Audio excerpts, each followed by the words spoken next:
നിർമ്മിച്ച കെട്ടിടത്തിൻ്റെ മുന്നിൽ നിന്നുകൊണ്ട് ആ കെട്ടിടത്തിന് ആശംസ പറയുവാൻ എനിക്ക് യോഗ്യതയില്ല. കാരണം ഇതിൻ്റെ നിർമ്മാണത്തിൻ്റെ ഒരു ഭാഗമാകാൻ സാധിച്ചു എന്ന് മാത്രമേ ഉള്ളൂ. അതിനുവേണ്ടി ഇവിടെ പ്രയത്നിച്ച ഒരുപാട് വ്യക്തികളുണ്ട്. അവരുടെ പേരൊന്നും ഞാനിവിടെ പറയുന്നില്ല. ആ സദുദ്യമത്തിന് കൂട്ടുനിന്നു എന്നുള്ളതാണ് എൻ്റെ പ്രത്യേകത.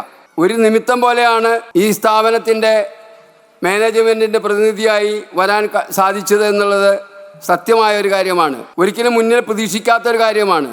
അതെങ്ങനെയോ സംഭവിച്ചു.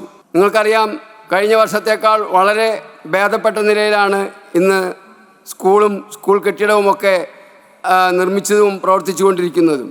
ഈ സമയത്ത് വലിയ നീണ്ട പ്രസംഗം നടത്താനായിട്ടൊന്നും ഞാൻ ഉദ്ദേശിക്കുന്നില്ല. 87ാമത്തെ വാർഷികമാണ് നടക്കുന്നത്.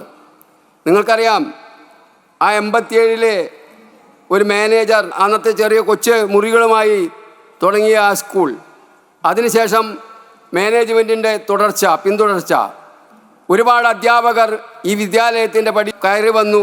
അവരുടെ ജോലിക്ക് ശേഷം അവർ തിരികെ പോയി. ഒരുപാട് വിദ്യാർത്ഥികൾ ഇവിടെ പഠിച്ചു.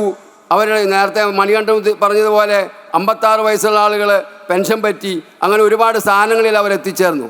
അവരുടെയൊക്കെ ജീവിച്ചിരിക്കുന്നവരുടെ സാന്നിധ്യവും അതുപോലെ തന്നെ നമ്മളെ വിട്ടുപോയവരുടെ ആത്മാവുമൊക്കെ ഈ സ്കൂളിൻ്റെ പരിസരത്ത് ഇങ്ങനെ ചുറ്റിപ്പറ്റിയിരിക്കുന്നുണ്ടായിരിക്കും. അവരെയൊക്കെ മനസ്സിലോർത്തുകൊണ്ട് ഈ ചടങ്ങിൽ ഒരു ആശംസ നൽകാൻ ഇതിൻ്റെ അവസരം തന്ന ഇതിൻ്റെ സംഘാടകർക്ക് നന്ദി പറഞ്ഞുകൊണ്ട് എല്ലാവർക്കും ഒരു നല്ല ആശംസ നേർന്നുകൊണ്ട് നിർത്തുന്നു. നന്ദി, നമസ്കാരം.